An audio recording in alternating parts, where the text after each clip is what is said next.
Welcome to the Real View podcast, where Ohio Realtors connect you to innovators and influencers, keeping you with the real view of real estate. Whether you're a broker, agent, first-time homebuyer, industry leader, or just happen to stumble upon our podcast today, you can expect to hear tips, tools, tricks, interesting information, and so much more from the experts in Ohio's real estate game. Hi, everyone, and welcome back to Ohio Realtors podcast, The Real View. I am your host, Allison Wiley. Joining me today, our special guest is Jennifer McAlpine. She is a marketing and operations leader with over 18 years of experience driving growth and efficiency for real estate professionals. With multiple leadership roles, she combines innovation, practicality, and expertise. As a thought leader and public speaker, Jennifer delivers data-driven strategies that foster long-term success. Her commitment to empowering real estate professionals makes her a trusted partner in navigating today's competitive market. And we were just chatting before we got onto the show, and Jennifer recently started a new job. She's going to tell us all about that. Jennifer, welcome onto the show. We're so happy to have you. Hi, Allison. Well, thank you so much. I'm so glad to be here. It's just absolutely wonderful. Thanks so much for inviting me. Yes, I just recently started a new position. Thank you for the wonderful intro. I should have you write my intros. Yeah, I actually just took a job a few weeks ago with My Home, which is through WFG, Williston Financial Group, is a sister company. And I actually worked for My Home before, over a year ago, and was there for 3 years after I left Compass. And I'm just so excited. I think it's a great match. I'm on the different team now than I was before, and I'm actually on the West Coast. My area that I concentrate on in my region is Washington State. So it's pretty exciting. Yeah. Well, that's amazing. And congratulations. Always love to see, our fellow leaders thrive and in places that they're really excited about. So I'm sure you will do great things there, and they're very lucky to have you. Thank you. Thank you. Of course. And we're going to get all into today's topic, which is going to be branding, marketing, how to make sure we are doing this right, how to be consistent, how to make sure the message that we are sharing with the world, with consumers, aligns with the work that we're doing here. But before we get started on that, I'd like to know a little bit more about you, Jennifer. And you just shared about your new role and a little bit about what you're going to be doing there. But I would love to hear your background, your career journey, what's led you to where you are today. Tell us how you got started in the industry. Sure. Well, years ago, I actually, I started out, my family had a business, a luggage business. So it goes back very many years. And so kind of like the idea of service was probably born there. And from there, I went in and I got a degree in economics. I have a degree in economics and double minors in business and law. I had actually fiddled with going to becoming an attorney at one point, but I didn't want the money that I was going to owe. So, a lot. That journey led me, actually, I had a background in retail. And so I actually ended up being a catalog buyer for a catalog company and did that for a while, and then kind of morphed into the idea of I wanted to do something a little different. And then there was this thing that popped up, which was online shopping and the internet. And I was like, this is really cool. I've always had this kind of need and wanting to learn all the time. And so that kind of fostered that and seeing what's next and what's going on. And so that led me into e-commerce. And I worked for some startups for a while, worked for some service companies. And then I ended up working for Pebble Beach Company. If anybody knows golf, likes golf, they probably know Pebble Beach. And I ran their e-commerce division for about 5 years. And I often say I had the privilege of doing so because if you've ever been there, you know, it's absolutely gorgeous. Yes. But it also developed that sense of service as well. And I was trained in what they call the Pebble Beach way. And so I often tell people, look, I was not born into the luxury lifestyle, but I learned it, and I learned the clientele and the expectations. And it's something now I'm actually very at home with, and I feel very comfortable in. And from there, I actually went into working for a small boutique brokerage that was out of Silicon Valley called Alon Pinnell. And it wasn't really so small, but their concept was in luxury was even though we're selling luxury homes for the most part, we want every customer to feel like a luxury experience. And that just really resonated with me. And plus, they were just a fabulous group of people. So I was there, and then actually Compass ended up buying us. And so that's how they grew in Northern California quite substantially. And then I went from a marketing manager, then to the head of marketing operations, and then to the head of marketing for the Northern California division. And at the time, it was the largest division within the United States. And from there, that's when I started working for My Home. And one of the things I wanted to do within my career, because I had decided, I'm like, I want to learn a little bit more about real estate as a whole, not just the brokerage area. And so, as working for an underwriter at that point, or the sister company to an underwriter, it actually helped me because it gave me the opportunity to do public speaking. It's something that I was terrified of, and it was a challenge for me. So when I spoke to the gentleman that hired me, he said, okay, you're basically overqualified for all this, but I can help you with this. And so it gave me the opportunity to do that. And I have been on stages, I've been doing classes, all the things with agents and for brokerages and big events. So it's something that I even surprised myself at. I'm like, oh yeah, okay, well, that's cool. So that's kind of just been my development over time. And, recently was laid off from My Home when they closed the division I was in on the East Coast. And during that time, I picked up, different work as fractional work and things like that. And I also developed a Substack, a newsletter on Substack that has grown pretty good size. And it's something I just absolutely love doing. It's given me a chance to develop and hone my own voice. And I've always loved writing. I've kind of come into that time where, okay, this is something I really like to do and I want to do more of it. So I've also been, of course, contributing with Inman and then my own Substack. And so that's been really exciting. And then, getting hired again through My Home on the other side within the Washington division. So it's been very exciting. I love that. So many amazing, opportunities that you've been able to have. I love the writing. That's how I connected with you on brand messaging and marketing. And we're going to get all into that. But what an amazing journey. And thanks so much for sharing that with us. I always like hearing a little bit more about who people really are in their own words. I could read a bio, of course, but when we get to hear from you, your journey and your experience, I think that makes it just that much better. So thanks so much for sharing. My pleasure. So let's get into it. Let's get into brand messaging, marketing, how to make sense of it all, how to do it well. There's so much out there. There's so many ways to market ourselves, so many different areas and platforms we need to be on. But I think let's just start at the beginning. Brand clarity and the importance of that. Talk to us about, in your opinion, what is brand clarity across all platforms, across all ways? What is it, and what does it mean to our real estate industry? Yeah, so I think I talk about this a lot because I feel it keeps coming up because there's a lot of frustration out there and feeling a sense of overwhelm. Yes. And I just have so much empathy towards that because I think we've all felt that where you're like, oh, I need to be on YouTube. I need to be on Instagram. I need to nobody has time for that. And it kind of like throwing spaghetti against the wall and seeing what sticks. And it's not an optimal way for you as in your life functionally or in your business. Mm-hmm. And so what I usually come back to, and that's why I kind of wrote the article, is that one of the greatest things you can do is ask yourself, what am I really good at? Mm-hmm. And being honest. And this is very hard for some people because it kind of introspective. And when I sometimes talk with agents and start talking with them, they're like, I feel like I just went through a therapy session. And I'm like, well, it's kind of like that, but I'm not telling you what to do. I'm just giving you some guidance.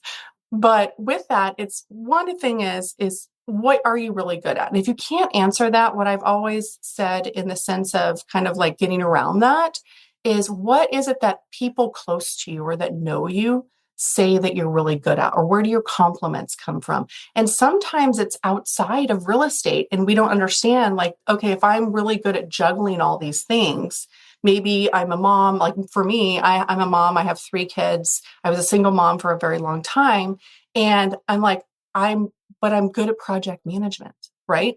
So that translates into a real estate career of somebody that can manage all the things for people, have it taken off their plate, and knowing that I'm really good at that. And so that's like the best way to start is, what am I really good at? And then putting that into what I call a brand, a personal brand, because the whole idea behind this is to connect with people and to have people trust you and to feel like they know you. And once you have that, that is a personalized aspect that can come directly at people. And we see this throughout even a lot of different brands that they're trying to accomplish this, and through people themselves that are not even in real estate. And it's not something that you have to say, I only do this, because that's not it. But the idea is to find that connection point. And then the other side of the coin is to really understand who your clientele is. And so once you're understanding that, like, let's say you work in a particular neighborhood, or maybe I'm in the $400,000 to $600,000 range home. Well, let's think about who's going to buy that, or who's selling that home, and breaking down those components and figuring out what they're frustrated with, what they're happy about, what their wants and needs are, and creating kind of like your personal brand, but also a funnel to speak directly to that clientele. I love that. So it's almost, you need to kind of figure out your own stuff before we can even talk about how to communicate that with the consumers and the general public. Yes, exactly. Yeah. And we're seeing more now too, to where even from a digital component, when you're online, that even on social media, it's not being rewarded to have so much like cut and paste, that you're just copying and doing something very generic. Recently on Instagram, they cut back a significant amount of bots on people's followers, to where, like, I think it was Kylie Jenner who lost like 25% of her following. Yeah. And they're not rewarding for the higher level of followers. They actually want people to engage and view. And when you post and put a post out there, or a reel, they're actually looking at that and saying, okay, we're going to put this out to some people. And if they're not engaging it, it's not going to go much further than that. So you see it changing along the way in a digital format from other platforms as well. And the same thing with AI coming aboard as well, and how we even deal with that. And so the more content that you can have and produce that is personalized to you, it actually helps you significantly more in getting you directed to the audience that you're looking for. Yeah, that content is so important, and that making it consistent, right? Because that's one of the things that, drives me crazy when someone has different profile pictures on all their different pages, and I'm like, is this you? And I'm like, what is going on here? What should that look like, that consistency across all of the different social medias, the websites? Talk to us about how that should kind of run. What's a really good way to make sure that all of that is staying cohesive and all together? Sure. So what I would do is I would just put on your calendar, block some time out, maybe a couple times a year, at least once a year, to make sure that what platforms you're on, even to the extent of like your realtor.com, your Zillow, your socials, things like that, right? Even if you're on LinkedIn, check your LinkedIn and just make a little list for yourself, and then go in and say, is my email correct? Is my phone number correct? Does the picture look like me? Is it recent? Now, you can have an AI photo, right?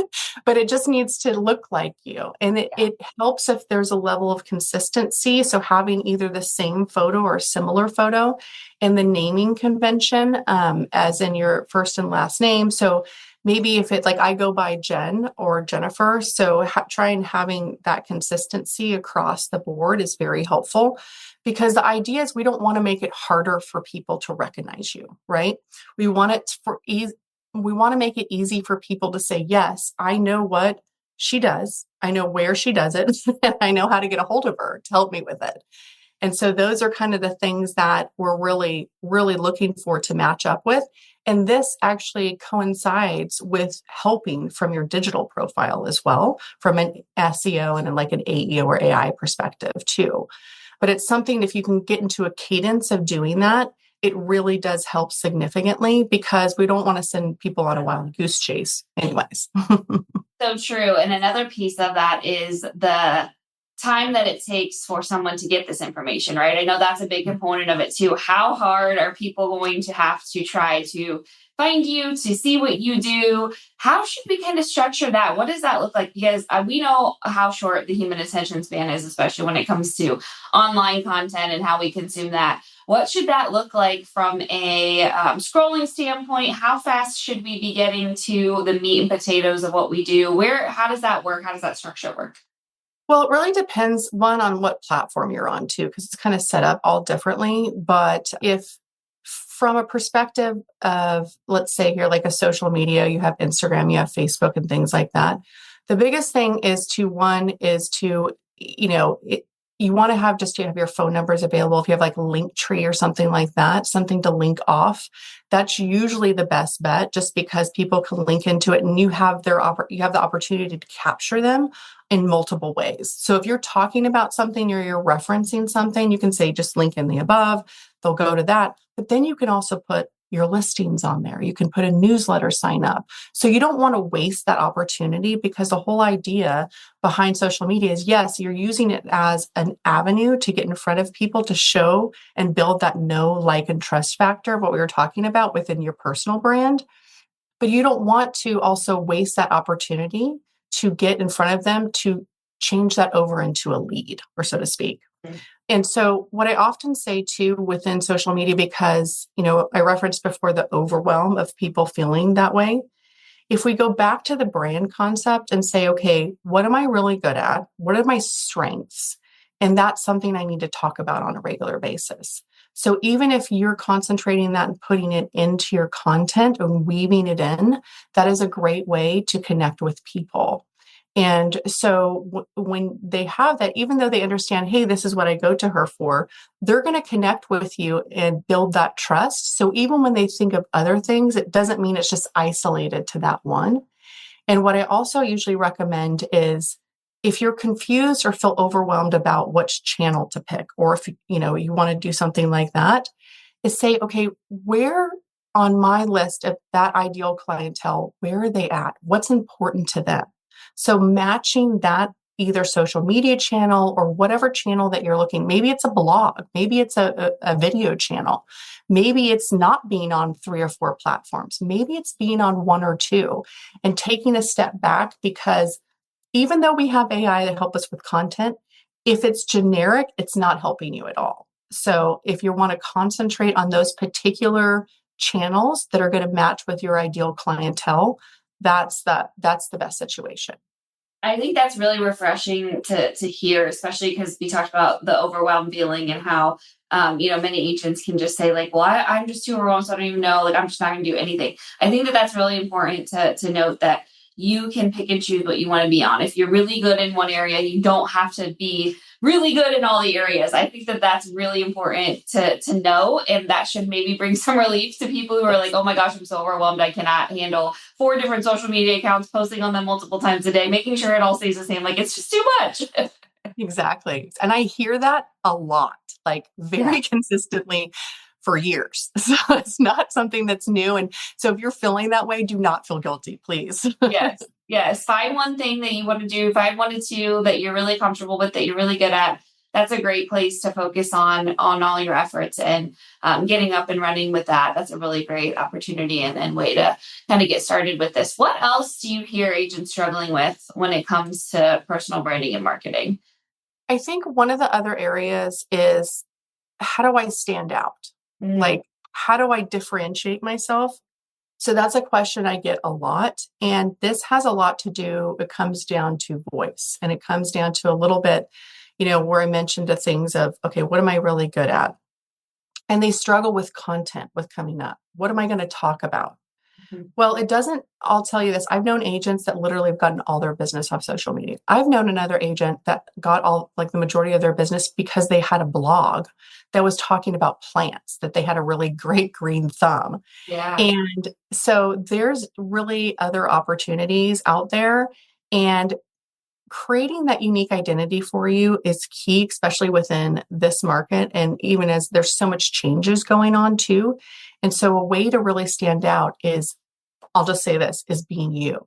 But being you and thinking about it and breaking it down a little bit further. So what does that mean? So it's kind of thinking when I said, what are the things I'm really good at? And then honing that. Then what are the things I'm really good at in real estate? Whether it's negotiations, contract, I'm going to find the best home. Maybe it's relocation. Like I've moved across the country 3 times. I know about all the schools in my area because I have 3 kids. Like these are the things that you might take for granted if you're struggling, but these are things that you would be really good at. Maybe you already know, like this is something I'm really good at.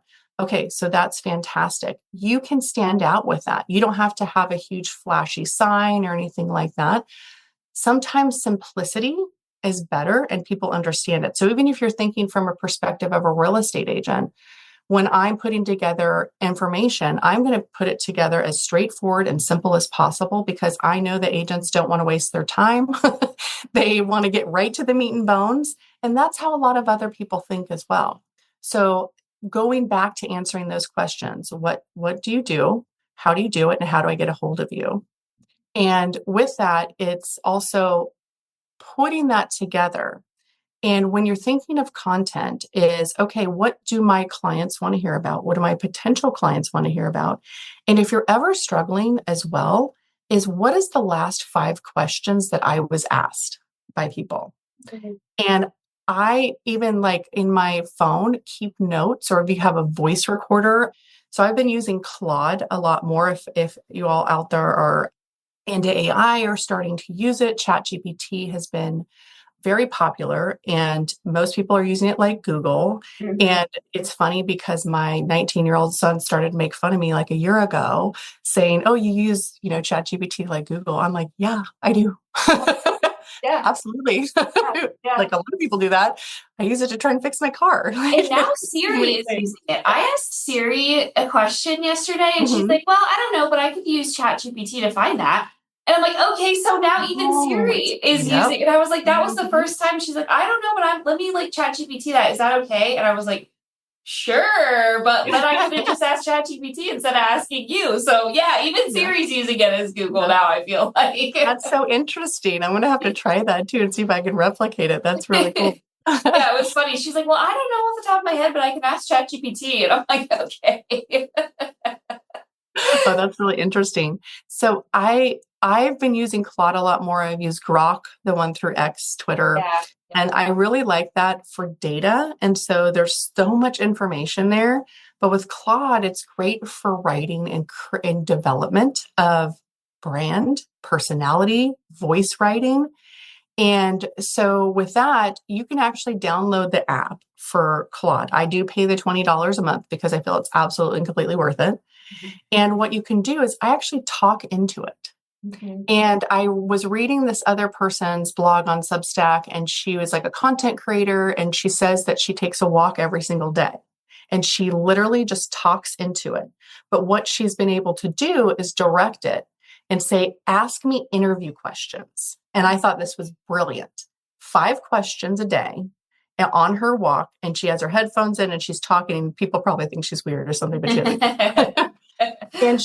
and she's talking through it. So if you wanted to replicate this on a point of a real estate agent, if you're in the car, if like, obviously, pay attention when you're driving, but if you want to walk in the morning or in the evening or whatever the case might be, where's that moment? If you want to go outside in your patio and you have a cup of coffee and you want to use it then maybe it's, what are the 5 questions? What are the 3 questions that I would ask myself daily to help create content for myself and to ask about myself?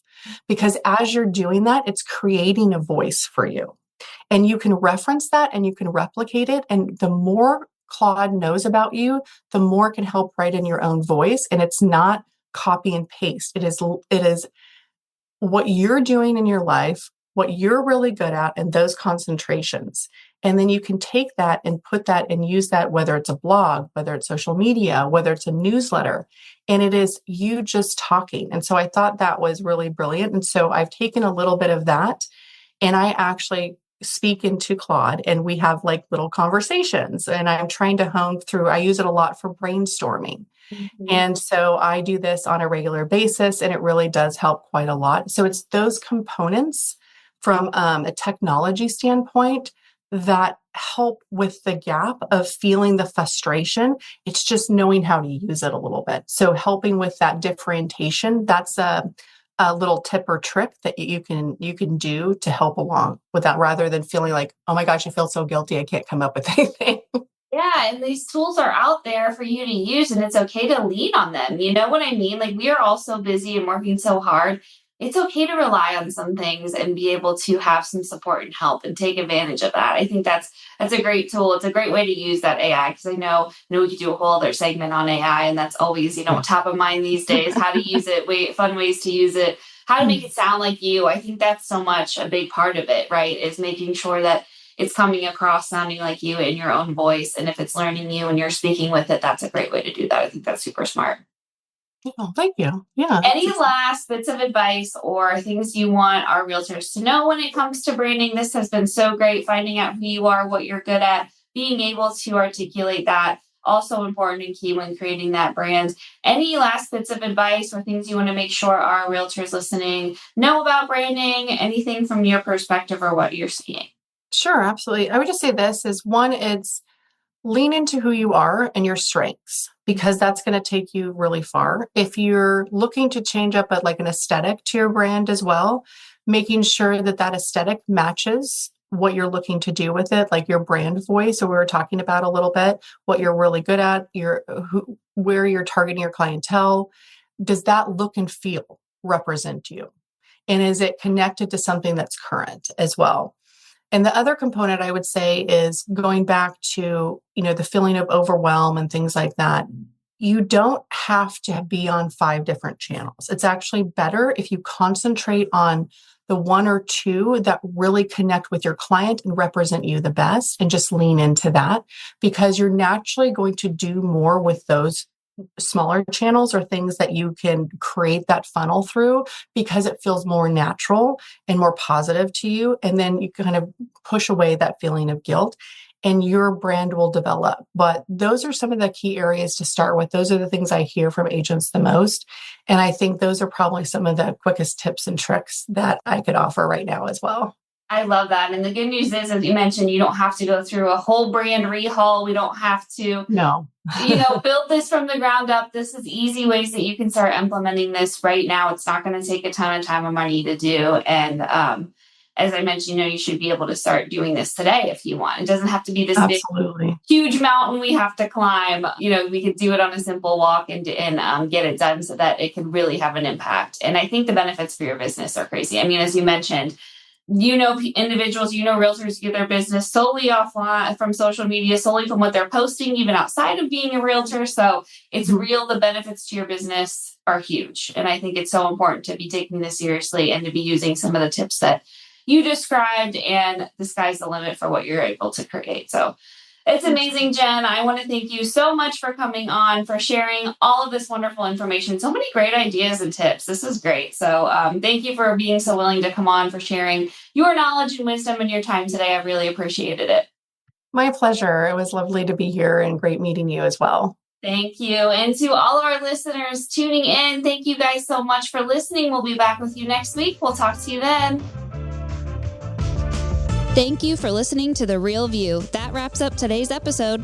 You can keep up with the latest on the podcast at ohiorealtors.org/therealview and on Apple or Google Podcasts, Spotify, or wherever you listen. Have questions, comments, or suggestions? We want to hear from you. Email us at podcast@ohiorealtors.org. We'll see you next time.